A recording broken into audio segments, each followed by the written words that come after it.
Daniel, tu nunca o escondeste politicamente, consideras André Ventura um perigo para a democracia. Nesse sentido, hoje é uma vitória, de uma certa forma, da sociedade portuguesa?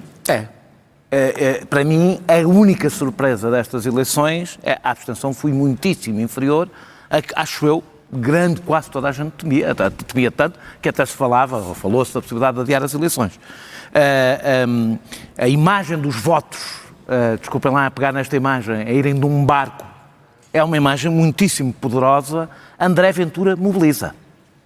E mobiliza, o que percebemos hoje é, sobretudo, contra ele. E isso ainda é, eu digo ainda porque estas coisas não são definitivas, uma extraordinária notícia, que no meio de umas eleições em que a última semana quase não existiu campanha, não é? Em que as pessoas estavam completamente centradas noutra coisa. No meio disto tudo que aconteceu, os portugueses mobilizaram-se e foram votar, em grande maioria, claramente contra André Ventura. Isso é verdade, mas o resultado que André Ventura hoje conseguiu, nunca conseguiu.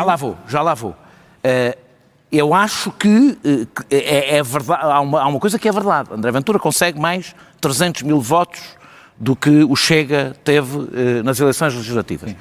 E um voto uma vez, eu aliás disse isso há 3 semanas, comentando a decisão de mim do que me parece o grande derrotado desta noite, que é Luís Montenegro, de não apelar ao voto em seguro. Isso pesou e é uma coisa que prejudica sobretudo a AD.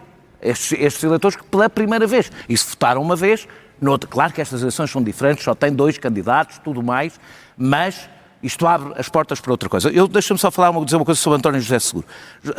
António José Seguro venceu pela inércia. Ou seja, enquanto os outros se matavam, ele ficou quieto e deixou andar.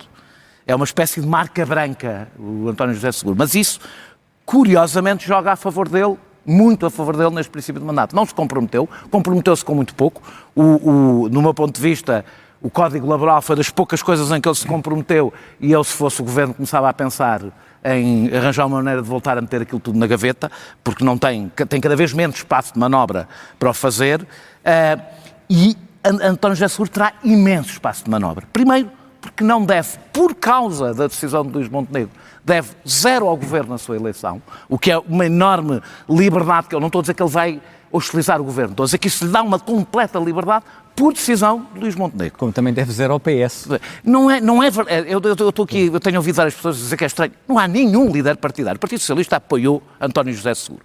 No caso do líder atual do Partido Socialista, nem sequer é verdade que esteja distante de António José Seguro. Os costistas estão, é sabido, não é o caso. Nenhum líder partidário deixaria de ir à noite de uma vitória destas, de um candidato que foi apoiado por si e que é militante do partido. Ninguém o faria, qualquer líder partidário. Eu lembro de ver Luís Montenegro a meter-se num avião a correr para ir à vitória do Albuquerque, na Madeira, que ainda por cima, na altura, não foi grande ideia. Eu acho, portanto, que ele ganha imenso espaço de manobra num governo que eu acho, veremos para a frente o que dizem as sondagens, que está num dos seus momentos de maior fragilidade de sempre.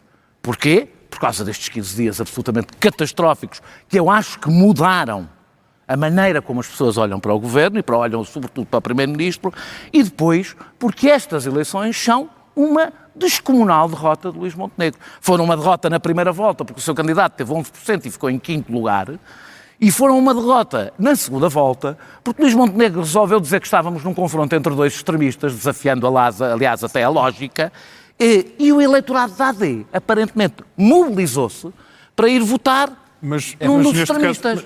Neste caso, estás a frisar que são eleições diferentes. Não. Então, mas Luís Montenegro também pode dizer que são eleições diferentes, que isto não significa uma debacle da AD. Mas não é uma debacle da AD, é um debacle da estratégia que ele definiu para as presidenciais. O seu candidato, e era o seu candidato, era um candidato que se assumiu, aliás, completamente como o candidato da AD, mais até do que Seguro em relação ao PS, teve uma derrota humilhante, mostrando uma coisa, e essa parte é para... Um dos grandes erros de Luís Marques Mendes foi colar-se ao Governo. E percebeu-se que colar-se ao Governo não deu votos, pelo contrário, não rende votos, e eu até acho que agora ainda rende menos depois destes 15 dias. E depois há outro problema, que aliás o Miguel Morgado falou, num sentido provavelmente oposto ao que eu estou a falar, mas falou, O espaço de manobra para entendimentos com o Chega não aumentou, apesar dos 33% do André Ventura. Porquê? Porque o eleitorado da AD foi mobilizar-se nestas circunstâncias que vimos para ir votar contra André Ventura, deixando claro que grande parte do eleitorado da AD, e curiosamente a maioria do eleitorado da IEL, apesar de Coutinho de Figueiredo não ter sido tão claro como os outros candidatos na sua opção, mobilizaram-se para votar em António José Seguro.